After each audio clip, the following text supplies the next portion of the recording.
Children, welcome back. Did you watch previous video? Did you understand those concepts? Try to complete that homework today itself. Now, let's recollect the important points what we have discussed. Irrational numbers, real numbers, then the representation of irrational numbers on the number line. Isn't it? Now, what is an irrational number? The numbers which cannot be written in the form p by q, where p and q are integers and q not equal to 0. And we discussed some examples also. Am I right? Then the set of real numbers. The collection of all rational numbers and irrational numbers together constitute the set of real numbers. Then we discussed that we could represent any real number, that is rational number or irrational number, on the number line. Isn't it, children? Now we are going to decimal representation of real numbers. Children, every real number can be expressed as a decimal number. You know how to find out the decimal form of rational numbers, like 1 by 2, 1 by 4, 3 by 4, etc. Isn't it? And in the previous video, you have seen the decimal form of some irrational numbers like root 2, root 3, root 5, etc. Anyway, we are going to discuss how to find out the decimal form of rational numbers. Consider the rational number 4 by 5. So how can we find out the decimal form of a rational number? We have to divide 4 by 5. Isn't it? Numerator divided by denominator. Children, here we have only 4 as dividend. So we can't perform the division. Isn't it? So 4 can be written as 4.0. Now, how many times of 5? 8. Look at the division. So what is 4 by 5? It is 0.8. Did you understand, children? Now consider another example, 17 by 8. You know to divide 17 by 8. So did you see the division on the screen? What answer we are getting? 2.125, isn't it? So 17 by 8 is equal to 2.125. The decimal form of 17 by 8 is 2.125. Let's move to another number, 5 by 6. Children, here is the answer.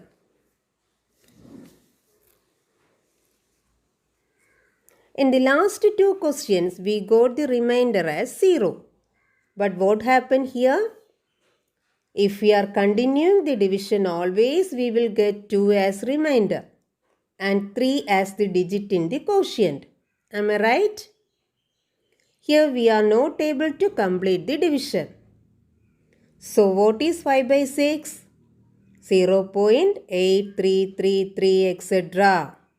Or it can be written as 0.83 bar. Did you see one line on above 3? So if the digit is repeating, we can represent that by putting a line. Now let us discuss one more example, 1 5 by 9. To find out the decimal form of 1 and 5 by 9, we can apply two methods. One is find the decimal form of 5 by 9 and add with 1. Second one, convert this mixed fraction into improper and then find the decimal form. Here you can see the second method. 1 and 5 by 9 is 14 by 9. Now 14 divided by 9. What we are getting as answer? Can we complete the division? No, always we are getting the remainder 5. So what is 14 by 9? 1.555 etc. or 1.5 bar. See children, what all numbers we have discussed you can see on the screen. Did you see any difference? For 4 by 5 and 17 by 8, we can say the number of digits in the decimal part. But in the other two questions, can you say the number of digits in the decimal part? Here 3 is continuing and in another question 5 is continuing. See children, here we are naming the two types of decimals of rational numbers. 0.8 and 2.125 are terminating decimals. Terminate means come to an end. So here the digits are ending. So they are terminating decimal numbers. So 4 by 5 and 17 by 8 have terminating decimal form. But for the other two rational numbers, 5 by 6 and 5 by 9, digits in the decimal part are not ending, not terminating, and the digits are repeating also. So they are called non-terminating repeating decimals or non-terminating recurring decimals. Here, recurring means repeating in a same manner. We can say what are the remaining digits in the decimal part if we are continuing the division. So children, you have seen two types of decimal numbers, terminating and non-terminating recurring. You consider any rational number. The decimal representation will be either terminating or non-terminating recurring. Now consider these numbers.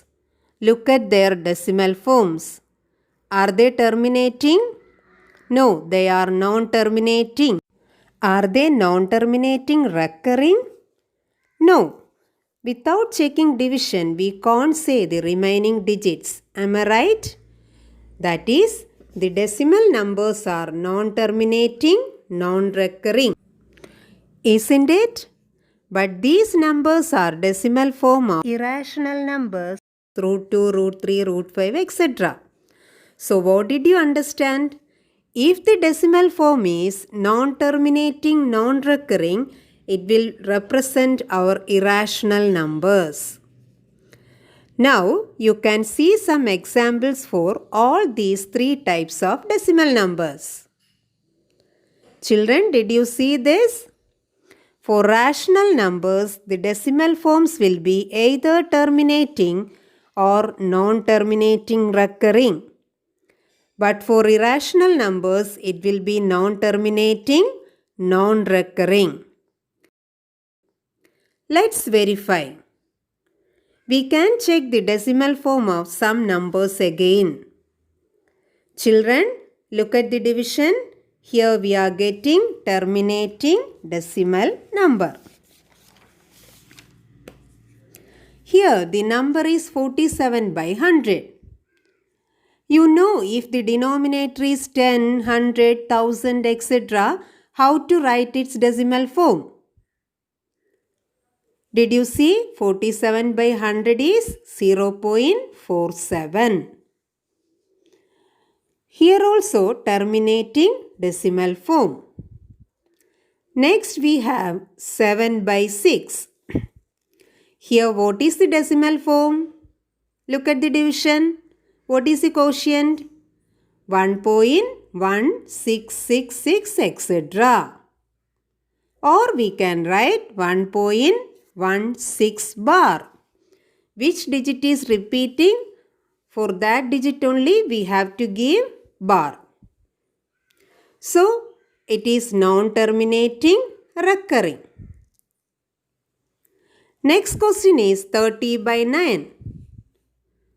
Children, you can divide 30 by 9, but if we can write a rational number in its simplest form, division will be more easy. So, here I wrote the simplest form by dividing numerator and denominator by the common factor 3. We are getting 10 by 3. Now look at the division. Here we are getting the quotient as 3.333 etc. What type of decimal form? Non-terminating recurring decimal form. So, I think now you all got an idea about decimal expansion of real numbers. Children, now the homework is exercise 1.3, question number 1, 7 and 9. If you have any doubt, watch the video again. Okay children, thank you.